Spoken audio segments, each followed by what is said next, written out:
Peter Credlin, live on Sky News Australia. Good evening. Great to have your company. Welcome to the program. Here's what's coming up tonight on Credlin. Australians remain uneasy about unprecedented immigration numbers that we're seeing under Labor. This comes as a truly staggering number of Afghans submit applications for refugee status. Some signs of relief in the economy as inflation drops slightly, but the reality is the numbers are well above the RBA target.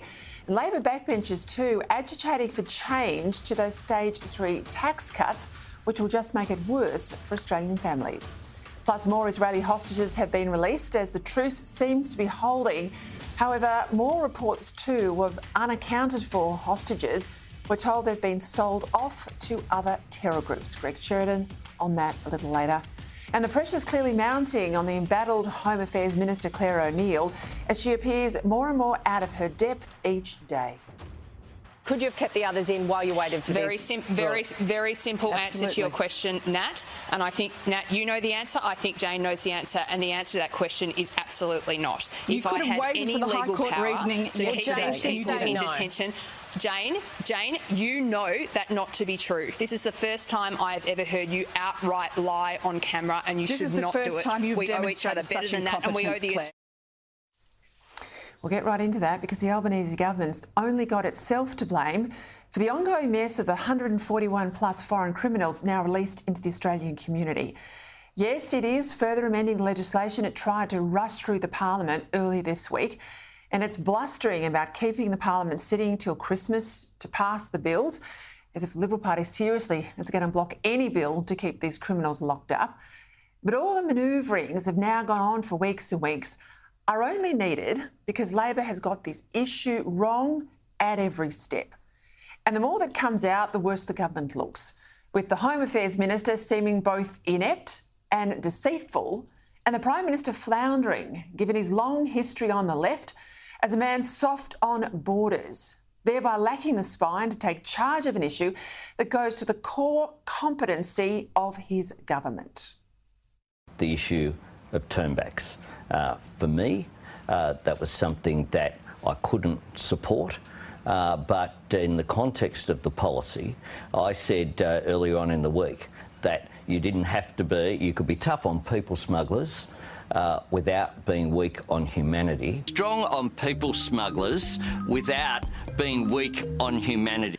And we should be not doing anything in this Parliament for the sake of being prepared to cause pain to them, simply for the sake of a perceived political advantage, and that's what this legislation is about. And what we've seen, of course, is that people have remained on Manus and Nauru for far too long.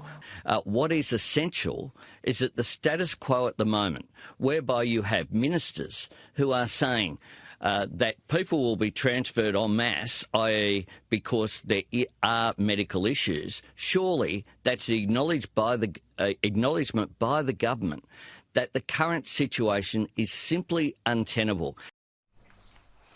I support the Liberal Party's forward position, but I don't like this and I don't like that and I don't like that either. Leopards don't change their spots. And the Labor left that controls this government has always been opposed to border protection and immigration detention, regardless of what the PM might have told Australians at the last election to buy their vote. And now it seems obvious, having read yesterday's full High Court decision, that this government torpedoed its own case by conceding to the court that there was no possibility of the applicant, the child rapist we know as NZYQ, from ever being removed from Australia, even though the government subsequently made a whole lot of frantic efforts to have him removed, as those secret emails from Andrew Clennell have revealed. But despite trying desperately to circumvent an adverse ruling by getting this child rapist out of the country, the government then never had a plan B. Never had a plan B. They didn't have an option if the case failed, which it did, and so it lost the case. My question is to the Minister for Home Affairs. The The Minister failed to prepare for an expected High Court loss and then falsely claimed she was advised she would win. She claimed urgent laws weren't necessary until we wrote them for her. She claimed the Coalition's preventative detention proposal was utterly impossible, but now says Parliament won't rise without legislating it. She can't explain how one of the criminals she released has disappeared. Minister, why is your job safe when the Australian public is not? We have seen 3 weeks of the most shameless politics I have virtually ever seen played in this parliament. Al Jazeera has reported that Cyril Azhar Umar, who was sentenced in Malaysia for the murder of a pregnant woman that involved shooting her and then blowing up her body with explosives, was released from immigration detention into the Australian community not wearing a tracking device or subject to a curfew. Can the Minister confirm whether this is true? I will say that if I am unaware of those media reports, I'll obviously look into them. And after a whole day in the Parliament asking questions like those, here's the question the government still can't answer today. Now, why, if the High Court only ruled that NZYQ must be released from detention, why did it let all the others out as well? The murderers, the other rapists, the pedophiles. Because nowhere in the High Court's actual judgment, and the full decisions, of course, were released yesterday, was that required.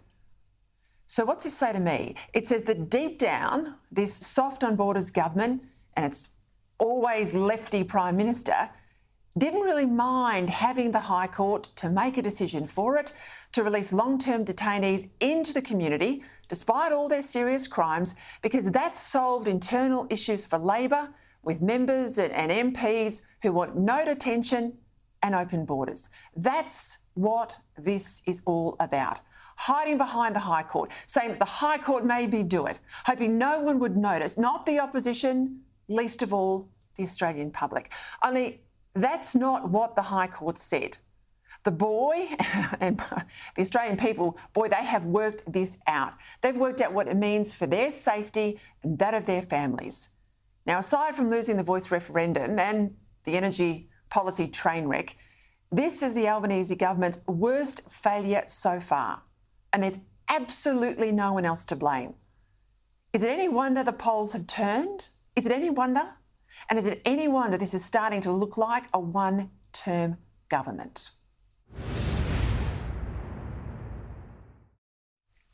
And look, now something else related to this whole detention issue that I watched play out in Question Time today, and that I want to call out for the shocking attempt at misrepresentation by Home Affairs Minister Clare O'Neil.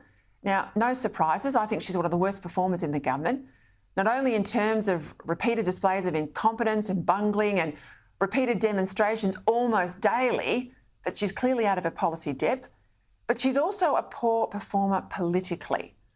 Now, those who haven't been around the Parliament long, particularly women like O'Neil, think you've got to be shouty and some sort of fake tough to cut through. Well, that's not true. Competence equals cut through, and some of the most effective performers are the most clinical, on top of the detail, rarely caught up making the sort of policy stuff-ups that O'Neil makes on a daily basis. Think Julia Gillard, not as PM, as Deputy Prime Minister. So too a former Senator, John Faulkner, Labor Senator in the upper house. O'Neil's problem is she's loose with the truth. Andrew Clennell skewered her on this week when he found those emails from back in September about the detainee issue that directly contradicted what she told him on camera in November. And today, though, she hit a new low, trying to blame the whole issue of the child rapist, the bloke we only know as NZYQ, on Peter Dutton. NZYQ would not even have been here were it not for the incompetence of the Leader of the Opposition. Order. I make no apologies for doing everything I could to get this person out of the country. I'd contrast that with the Leader of the Opposition because he's the reason that NZYQ was here to begin with. Must have been in the talking notes because here's her hapless junior minister, Andrew Giles, as well, running the same lines. But I can tell you who did make a decision, Speaker. I can tell you who did. The Leader of the Opposition. That's right. The Leader of the Opposition intervened as the then Minister for Immigration to allow the convicted pedophile at the centre of the High Court case, NZYQ, to apply for a new visa, instead of seeking to have him removed from Australia. You've heard both of them. Here is the truth. Those claims by Labor are desperate and they're completely false. The Coalition inherited from Labor 30,000 people who were put on community bridging visas out in the Australian society because our detention centres were full. And they were full because under Labor, under ministers like Chris Bowen and Tony Burke, still there on Albanese's front bench, 50,000 illegal arrivals landed by boat on our shores. And it was the Coalition, first under my old boss Tony Abbott, and then people like Peter Dutton, who were left to clean up Labor's mess and reintroduce temporary protection visas because, and that's right, Labor under Kevin Rudd, they had abolished them. And in order to clean up the mess, assessments had to be done by immigration officials on an individual case-by-case basis, on the basis of people claiming protection as a would-be refugee. Now, you can't determine what to do with an individual until their status has been determined. Are they a genuine refugee? Do we owe them protection? What's their claim? Do they get to stay? Or if they're not a genuine refugee, if they're not, can they be deported back to their country of origin? So at staged periods in time, Peter Dutton and every other immigration minister lifted the bar to allow a certain amount of people to make their application for a protection claim, a refugee claim. Now, this is not issuing a visa. It is not issuing a visa. Clare O'Neil knows that. Andrew Giles knows that. Labor knows that. There is a big difference. This is desperate. This is desperate. And I can assure you, if you want to ask punters out there in the streets who they think, who they trust can keep the borders safe, O'Neil or Dutton, Labor or the Coalition, it's not hard. Seriously, it's not even a contest.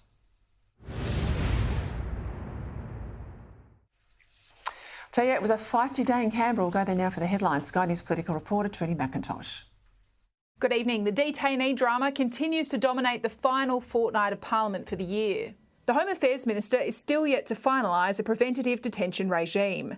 141 individuals, including convicted criminals, have been released into the community following the High Court ruling. One detainee who'd been missing for days is now back in contact with authorities and is said to be complying with stringent visa conditions. The government's been caught flat-footed and asleep at the wheel since the High Court decision on the 8th of November. Labor is promising the laws will be in place before MPs leave for the Christmas break. And the job of the Parliament now is to work with our government to create the toughest possible preventative detention regime. To do that, we need Peter Dutton to stop being destructive, stop being a wrecker, stop saying no. Constitutional experts warn there's a chance the regime could end up back in the High Court. If the politics drives the government to go too far and to detain people when there's not constitutional cause or justification, then we'll end up in the court and the whole scheme will fall over. A delegation of rank-and-file Labor members have come to Parliament to pressure the Albanese government to call for a permanent ceasefire in Gaza.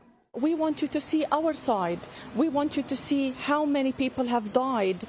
They're much more than the 1,400 Israelis that died. What's the exchange rate? Is it 1,000 to 1? The 15 Labor rank-and-file group from Western Sydney met with Ministers Jason Clare and Linda Burney, backbenchers Anne Stanley and Andrew Charlton. We are disappointed with our Labor politicians, yes, and we have told them that. On Monday, the Prime Minister and the Foreign Minister met the families of some Israeli hostages and those killed on October 7. This delegation wants that same access. We're not saying don't see them, but see us. We're saying see both. Trudy McIntosh, Sky News, Canberra. All right, lots to get through. Joining me now, Sky News host, Daily Telegraph's National Affairs Editor, Sky's king of outsiders, let's call him, Matt James Morrow, and Sky's Northern Australia correspondent, Matt Cunningham. Gents, welcome. Rowan and probably Rita will jump me on that one, James, but this issue with a detainee, this foreign criminal was on the run, told to wear an ankle bracelet. He said, basically bugger off. He got away with it. He then absconded. What's the latest? Because I'm told he's been picked up. Well, the latest is that he has been picked up. They say that he is complying with authorities in terms of strict detention conditions, or not detention, but release conditions, including curfew, electronic monitoring bracelet. But beyond that, the government, Peter, is not telling us anything. We don't know what state or jurisdiction he's in. We don't know what he has done, what he's accused of doing, anything, details about what country he comes from. All of this just feels to me like they are trying to manage a story that's going to become worse as the details do inevitably come out, Peter. I'm going to talk to Dan Tehan, the Shadow Immigration Minister, in a moment. That brouhaha, the blame game at Peter Dutton that occurred at the end of question time. We'll get back to that in a moment. But Matt, a delegation of Labor rank and file members, so party members, turned up in the Parliament today.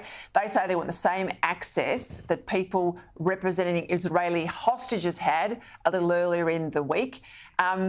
Clearly, I mean, I've said this for a while, given the branch stacking out there in Western Sydney, parts of Melbourne too, in a lot of these Arab communities, I think Labor's got a real issue on its left flank and inside its branches on this issue.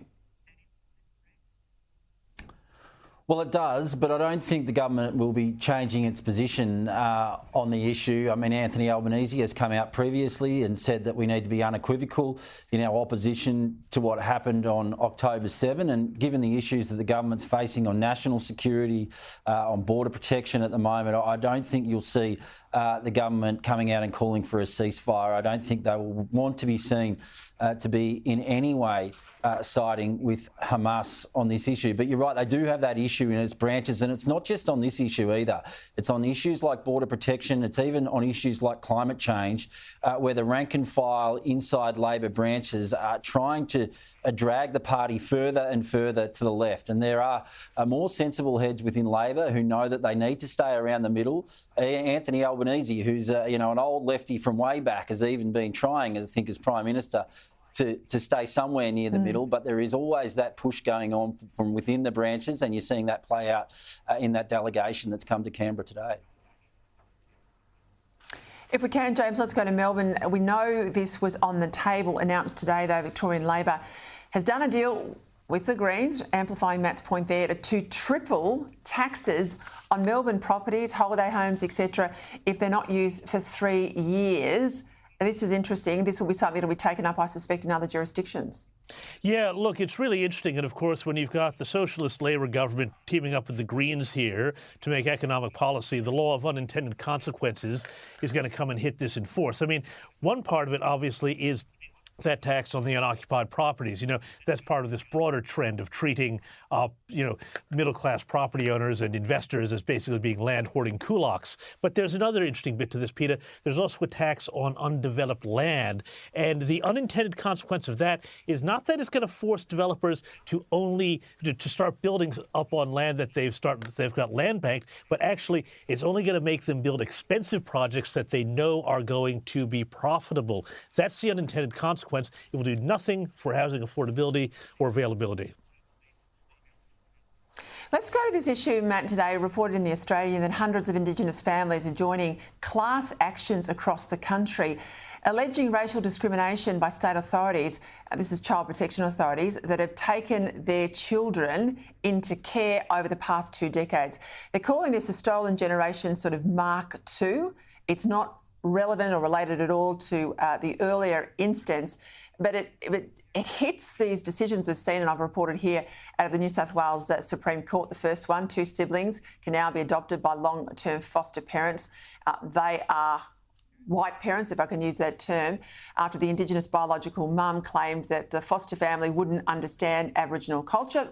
The judge said, no, I'm comfortable to leave the children where they are. And there's another case too that an 18-year-old boy has fought for many years to be adopted by his long-term foster parents. Again, they're not Indigenous. Matt, this is your bailiwick better than anyone's. What's your thoughts? Yeah, well, I've watched this issue play out here in the Northern Territory for more than a decade, and I think increasingly we're seeing, ideology trump the best interests of the child in a lot of these cases. Here in the Northern Territory now, Peter, there's actually almost an unofficial child protection system that operates outside the official system, where many non-Indigenous carers take care of Aboriginal children outside of that official system, because it's too difficult to do so within the system itself. There is continually a push for more Aboriginal carers to take care of Aboriginal children who've been abused or neglected by their biological parents, but in many cases there are not enough Aboriginal families to do so. But they are authorities making it increasingly difficult for any non-Indigenous carer to actually officially adopt or take permanent care of Aboriginal children. Unfortunately, that means that often they're pulled from one place to another. They're taken out of, the stable care of non-Indigenous foster carers, and sometimes put back in situations, where where they've been proven to not be particularly safe, or they've been returned to an environment that's unfamiliar to them. We saw in a Royal Commission here a few years ago, the former Chief Magistrate of the Northern Territory say that the cases of neglect far outnumber the actual child removals when it comes to Aboriginal children. So, I think the key point here, and it's interesting that the New South Wales Supreme Court is making this decision, is that, the number one priority here needs to be the best interests of the welfare of the children involved, and not whether they happen to be Aboriginal or not. Spot on, Matt. This is the focus of the courts, at least, but who's got the time or the money to take it all the way through the courts? I mean, the system has to be repaired. That's the challenge, and it's got to be about the kids and not indigeneity. James Morrow, thank you. Matt Cunningham, as always, thank you for your time. Let's go to that whole issue. I opened the show with it again tonight. It's the catastrophic failure of the Home Affairs Minister, Clare O'Neil, to protect the borders and deal with detainees and managing that issue that has gone through the High Court, and the unravelling almost day by day of just one more mistake, one level of incompetency after another. Joining me, Shadow Minister for Immigration, Dan Tehan. Dan, thank you for your time.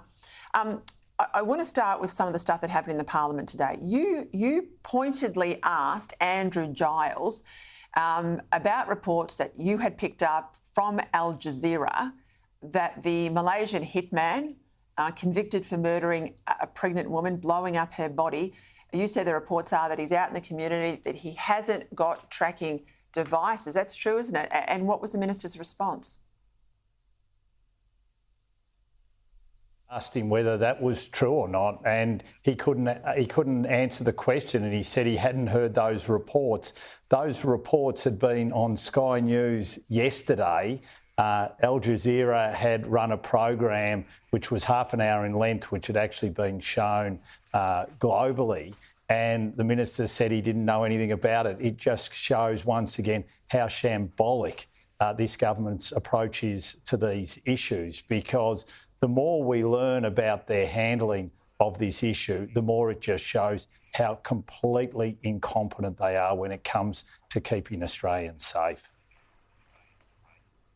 I made the point at the top of the show, I think it was pretty low of the minister, pretty desperate of the Minister, Clare O'Neil, to try and say, she's had her hands on this issue now as Minister for 18 months and it's been stuff up after stuff up, but to try and say that the only reason this High Court applicant, the child rapist, NZYQ, was even in Australia was Peter Dutton's fault. But of course he came under the Rudd-Gillard era inside one of those boats that landed. 50,000 people came under their watch. It's not Peter Dutton's fault though, is it? It's not, and it's completely false, and they should be ashamed. And if you want to use logic along those lines, then the person who is most to blame is the Prime Minister, who voted for the type of border protection policies that led to 50,000 illegal migrants arriving by boat in this country. That's the reason why this individual is in the country. So Anthony Albanese, Tony Burke, Tanya Plibersek and all those members of that Rudd-Gillard government disaster when it came to border protection are the ones who should hang their heads in shame. But as we have said all along, Peter, and this is the really important point, it's not about what has happened previously, and that's why we haven't dragged that up.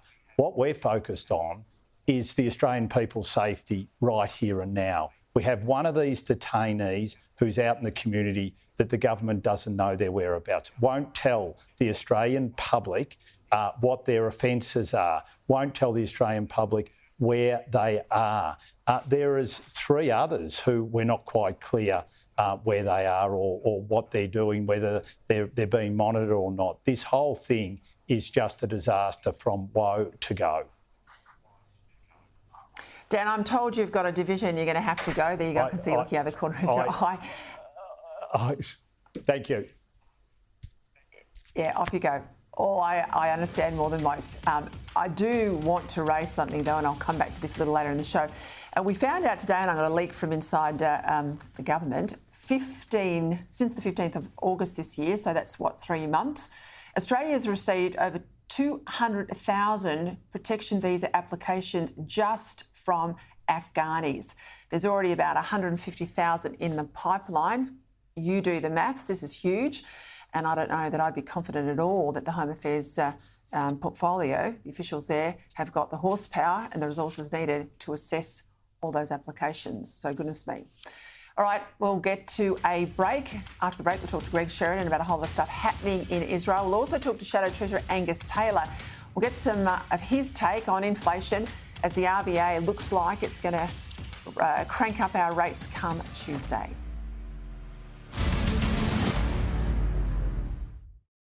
Welcome back. Coming up, the Albanese government has revealed yet another delay to its defence agenda, saying its new strategy won't be released now until next year. The first of the latest inflation figures out today from the ABS, the Bureau of Statistics. Australia's inflation rate has eased sharply in October on the back of weakening consumer spending. This month, it was 4.9%. Last month, 5.6%. And this, of course, makes it less likely, we're told, that the Reserve Bank will hike rates again on Tuesday. But that's not a universal view. Some say Michelle Bullock thinks that households can cope with more pain. But it's not all good news for the government. Real household disposable income, well, that's down. Real per capita household income is also down. Australia's had the largest income collapse in the world. And this is on top of a failed referendum, the introduction of economy-wrecking IR laws, and all the border stuff you've heard me talk about. So let's hope there's a bright light for the economy for us here at home and taxpayers who pay the bills. Joining me now, Shadow Treasurer Angus Taylor. Well, do we see these inflation numbers out today as a bright light for you, Angus? Is it good news? Well, I don't think Australians see it that way, Peter, because what they're actually seeing is prices just continue to go up. Inflation is prices going up, and inflation is roughly double what the target is. And economists, of course, look at core inflation, or trim mean inflation, as it's called, and that went from 5.4 to 5.3, hardly a significant reduction. But the government wants to be congratulated for that. Well, the truth is the government's asleep at the wheel on this. They haven't been focused on this as the main game. They've been running their $450 million failed referendum. And the result is we have inflation which is entrenched, the most entrenched in the advanced world, according to The Economist. And as you rightly pointed out, household disposable incomes have fallen more than any other advanced country in the world, 5.1% in a year. And that's a dramatic reduction in the standard of living of Australians. There is much government can do to alleviate this, to stop it from happening in the first place. Fighting inflation is the key, and this government's failing. I listened to those reports that Michelle Bullock, the new RBA governor, had said that Australian households, despite this pain, those with a mortgage at least, are in a pretty good position, she said. Lots of political noise around. She said, don't look at that. Look at the fact that, they're resilient and they can keep taking this sort of pain if we can't get inflation under control. That worried me. I then saw the CPI and thought, well, there's a bit of hope there. We might not get a rate hike next Tuesday. But what do you think? Well, I don't run a running commentary on what Reserve Bank governors say, but bankers are a bit inclined to say everything is okay if people aren't defaulting. Australians know that there's a lot of pain before they default on a loan. I mean, Australians are very disinclined to default on loans. They want to pay them back, and they will make all sorts of sacrifices along the way, whether it's taking on an extra job, not buying something that they would otherwise buy. We know that they're digging deep into discretionary items. They're digging deep into their savings as well right now for many Australian households. So there is a lot of pain out there. I was at a food bank in Queensland, in Brisbane, just last week, and they're seeing triple the number of people coming through that they were seeing a year ago. and indeed they're seeing people who they would never have seen before. So there is a lot of pain out there, regardless of what central bankers like to say. Roy Morgan's reporting just at that vein, 1.5 million of us are under mortgage stress. We're classed as at risk. Household spending's down. We've talked about that. Domestic travel is down. That's if you can afford to fly. It's pretty costly. And there's a whole lot of surveys around saying, looking into Christmas spending, people are pulling their horns in. 40% of us are saying that we're not going to spend as much. We can't afford to spend as much. We'll rein in the spending. We perhaps might do a little bit less in terms of food and wine and all the other things around the festive season. We are already in a per capita recession. So what needs to happen if the government gets back to its day job next year and actually focuses on the economy? What do you want to see? Well, I want to see a government with the right priorities and a government that's making the right decisions. We're seeing a government with the wrong priorities, making the wrong decisions. And I'll give you a sense of this, Peter. You're absolutely right that we've got a GDP per capita recession. So what's that mean? The economy is going backwards from the point of view of individuals. In fact, it's worse than that, because what that means is the only thing driving the economy now is population growth, which is primarily immigration. We have an immigration-driven economy. Now, we're not against immigration, but we are against an economy that only grows because of immigration. And that's where we've landed with this government. It hasn't had the right priorities. It's making bad decisions. You listed a number of those earlier in your program, including industrial relations decisions where they're putting union officials in charge of the workplaces. I mean, that's the last thing we need right now when we're fighting an inflation crisis. Energy policies where they promised $275. Indeed, we're seeing crazy policies from Chris Bowen, which are going to cost... Yeah, exactly. So, we're seeing in fiscal policy, they've added $188 billion of spending since they came into government, aided by incredible coal and gas and iron ore prices. But meanwhile, they're not approving gas projects. So, I mean, this is a government that's getting it all wrong. They're making the wrong calls. They've got the wrong priorities, and Australians will continue to pay a price until they get those priorities right. Just quickly, I mean, the PM was asked a cheeky question about the tax on the family home, but he didn't rule it out. Scoffed at the response, but didn't rule it out. And then we hear today that there's a rearguard action from Labor backbenchers about the stage 3 tax cuts, which he has repeatedly said, the Prime Minister's repeatedly said, that he will honour. They're legislated. He says he'll honour them, but they look like they might be walked back. Have you got a comment on that? Well, it's very clear from Labor backbenchers that they've lost confidence in the Treasurer and the Prime Minister in managing the economy and in delivering an economy that can have rising incomes, which is what we all want to see. And so they're now asking for drastic actions, and bizarrely they're asking for tax increases. Now, one of the things they should know is that taxes have increased by 15% in the last 12 months. But there's no tax that Labor doesn't want. They think that's the solution to every cost of living crisis, Peter, which is just a very Labor thing to think. I think it's very unclear whether or not Labor's going to whack more taxes on us. They would love to. There's no doubt about that. But Albanese's answer today suggests to me that they're not ruling these things out. They really aren't. He refused to rule it out. All right. He said it's not the plan right now. So we'll see. We'll see. Thank you very much, Angus Taylor. All right, let's go now to foreign editor of The Australian, Greg Sheridan. Greg, thank you for your time. I want to get into some domestic issues about our own defence capability, but give us the latest on Israel if you can. So, Peter, the latest seems to be that there's negotiation back and forth about whether the pause in the fighting and the hostage release will continue for another couple of days. The Israeli government is saying if Hamas releases all the women and children, they'll keep the thing going for another couple of days.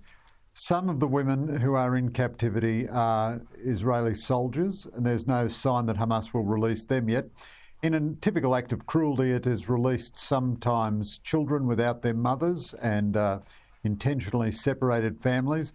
It's also not clear that Hamas knows where all the hostages are. It seems to have sold hostages to other Islamic terror groups, and I fear that a number of the hostages may be dead. But after all the women and children are gone, then the negotiations will be on for the male prisoners, and Hamas will want Well, Hamas is said to want all the Palestinians out of Israeli jails for the male prisoners. That's going to be very messy, dark and intense negotiation. And a resumption of fighting, what's going to happen there? Well, I think Israel has to continue the fighting because it cannot go back to a situation where Hamas controls the Gaza Strip. Otherwise, it's just asking for October 7 to come again and for other forces on its borders to do the same thing. So I think Hamas will try to string this pause in the fighting out for as long as possible in the hope that Western pressure stops Israel from resuming the fighting. But I don't see how Israel can possibly continue just as a normal nation. I mean, 250,000 Israelis are internally displaced from northern border towns and southern border towns. Israel can't function as a normal nation if Hamas is in control of Gaza. I think that they will just have to resume their campaign. But Hamas, this is a very delicate tactical battle now. Hamas will try to string this out for as long as possible to make the political pressure on Israel unbearable. But what would happen then, I think, would be very murky. Let's go to domestic affairs. Reports today, or an announcement today, that the strategic response has been put off until next year. You wrote a cracker of a piece on the weekend, Greg, on Saturday. I really laid out how terrifying our defence preparedness is in granular detail. What did you make of the announcement today? Well, I just think it's pathetic. This government has become pathetic on defence. I was criticised by Conservative friends for being too sympathetic to Albanese when he first came into office, but he said all the right things. He gave wonderful speeches in opposition. He said he knew that the situation was urgent. They had this defence strategic review, they said, rather than a normal defence white paper because they wanted to move fast. But what happened at the end of this defence strategic review? They just announced 8 more new reviews. Now, the review of the surface fleet has already been presented to them, but they say they're not going to respond to it until sometime next year, probably March or April. Now they say their industry plan, they're not going to publish that until next year. They haven't got their integrated investment plan going, while they are cutting left and right and are not going to purchase one new significant weapons system, not one new surface combatant, not one new fighter jet, not one new missile on our submarine for the next decade. At the same time, defence underspends by about $600 million last year because the situation is just so chaotic, it can't actually get the money out the door. I mean, this is a almost criminally negligent government on defence, and I think the opposition ought to make a lot more about it. People would be shocked to know how little we are doing. The Albanese government seems to have come to the view that because it talks a lot about AUKUS, that's enough. It doesn't have to do anything more on defence. And I'd have to say, finally, the Morrison government had come to that position too, and it's a terrible sellout of the nation. We are just completely reliant on the Americans for our security. I'll leave it there, Greg Sheridan. Thank you. After the break, anti-Semitism continues in Australia. We'll get to that in the detail there, of course. And the latest figures show Victoria's historically high debt will continue to grow as the Allen Labor government's infrastructure blowouts pile up.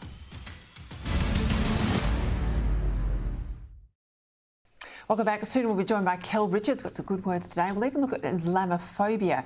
We looked at anti-Semitism last week. Islamophobia this week. Let's go, though, to my panel. The wonderful John Roscombe from the Institute of Public Affairs and Nick Cater from the Menzies Research Centre. Over the weekend, Nick Cater, Bari Weiss, an American journalist, you know her well, former editor, wrote that we are all Jews now because free societies must stand together.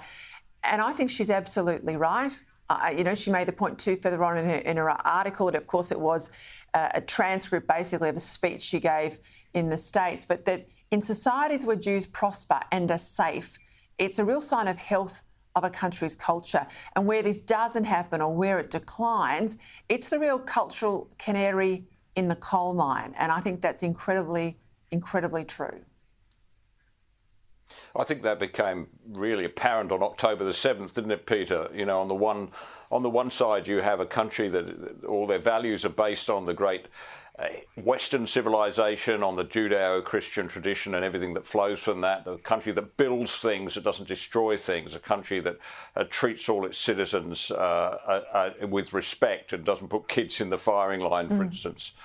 So you've got that versus Hamas. And I think it became very clear to me, and I think a lot of people, that this is a civilizational moment. And because what is really, really troubling is not the barbarians at the gates, as it were, it's the barbarians within. It's the people in Western societies who seem unable to recognise the boundaries here, unable to recognise the virtues of Western civilization, and just treat this as some sort of, he said, one side versus the other side, oppressors versus oppressed. That's not what this is about. And I think the disappointment and the troubling thing is that so many people in the West seem so blind to this. So true, Nick. The billionaire Australian health magnate, the late Paul Ramsay, he left his fortune, didn't have an immediate family. He left his fortune to a centre, the Centre to Defend Western Civilisation. I know when he did that a few years back, people thought, well, that's crazy. Western civilisation has stood against the barbarians. It'll be here forever. But I think the events of recent weeks and months show us that, if you don't protect it, you won't have it. I think that's the call to arms for all of us. I'll just bring you in, if I can, John. Sydney Theatre Company, they have apologised because they had a group of actors in a play, The Seagull was the play, who put Palestinian headscarves on and, I'm assuming, just ran their normal lines, but did it as a silent protest. And one of the board members of the STC, Judy Houseman, she has quit over this protest, but I think this will be the first of many.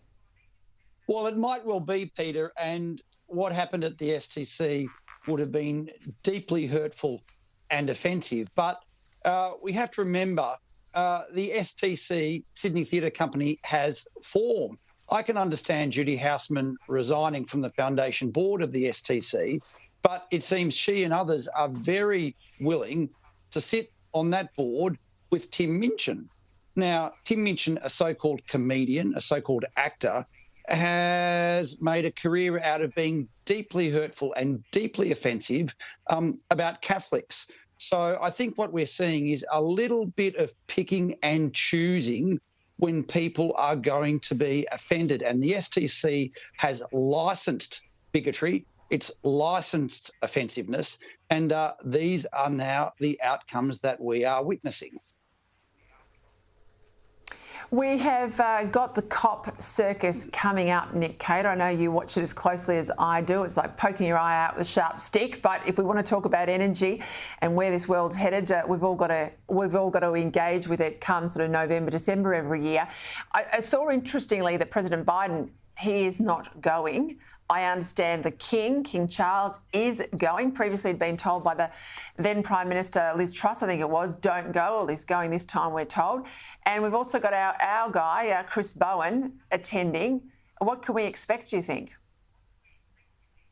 Well, I think it's all predictable, isn't it? We'll have another IPCC shock announcement that the planet's warming quickly and we've all got to get together and pass even more rigorous measures. It worries me what they're going to do, having achieved, got the whole world to this zero 2050 goal, which, as far as I can see, is completely impossible. But anyway, they're all signed up for that. What next? Because every year, of course, they have to up the virtue signaling a lot. Interestingly, though, Peter, I think this time there'll be a lot of people talking about nuclear, from what I've read, and Chris Bowen won't be in those conversations. So that's troubling. Well, John, square this circle for me if you can. The Albanese government's talking about banning disposable vapes. I think that's going to come in from January. But at the same time, you've got the ACT government allowing anybody to walk around with heroin or ice or methamphetamine in their pocket. There's now allowable carrying limits and allowable amounts for use. At the same time, in Victoria too, on the Premier's desk, been there for 1,200 days, including obviously her former predecessor, Daniel Andrews' desk as well, a report into a second injecting room in Melbourne. Now, You can walk in and shoot heroin in that injecting room, but you won't be able to vape and you won't be able to smoke. I mean, it's just ridiculous. Yes, it can't be explained, Peter. And to everyday Australians, they see the Greens pushing for exactly, as you've said, the legalisation basically of hard drugs, while at the same time measures that do get people off smoking and that do provide pleasure for many, many Australians, they seem to be absolutely against. It's a double standard, it's hypocritical, and it can't be explained. And one of the things that always bemuses me is that so few people ask the Greens, ask Adam Bandt to explain this double standard and to ask that of the Albanese government as well. Just quickly, Nikita, I mean, we're drowning in debt right around the country, but in Victoria it's particularly bad. State debt's going to hit $256 billion by June 2027. I remember in the Howard government years, we used to have this mantra, pay back Labor's debt. At that time, it was $96 billion. Well, that's a nation's debt. This is a state debt of nearly $260 billion. And he noted that the debt's historically high. He said he can't see any plan to pay it off, and that they're also going to have to borrow even more money from offshore for all of its significant infrastructure. We're going out the back door, aren't we, at a state level at least? We are. I mean, state debt is rising across the country, as we know, but what's most worrying about Victoria is, A, it's by far the largest debt per capita, and secondly, there's no plan to pay it off. You know, they don't have in their forward estimates to sort of pay down the debt plan, whereas in New South Wales and Queensland, at least it's there. This is really troubling. I mean, Victoria is not a state with lots of resources, so they can't get the royalties that, say, Queensland and Western Australia gets. There is no way I can see we do have them. We're just not allowed to use them. We do have them. That's right. But they're going to have to just, I mean, the only way to pay down this debt, of course, is to stop spending and to make the economy more productive, and there's no signs of doing that. So Victoria in particular really worries me, but I think across the country, state debt is becoming a significant part of our overall national debt, and we have to do something about that. All right, Nick Cato, John Roscombe, thank you both for your time. See you next week. Quick break. Cal Richards after the break.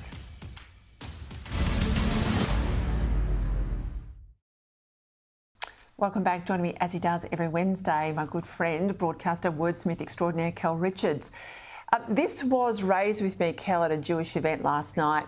The origins, not so much the origins, I suppose, but the treatment of the term Islamophobia vis-a-vis anti-Semitism. Now, we talked about anti-Semitism last week, and the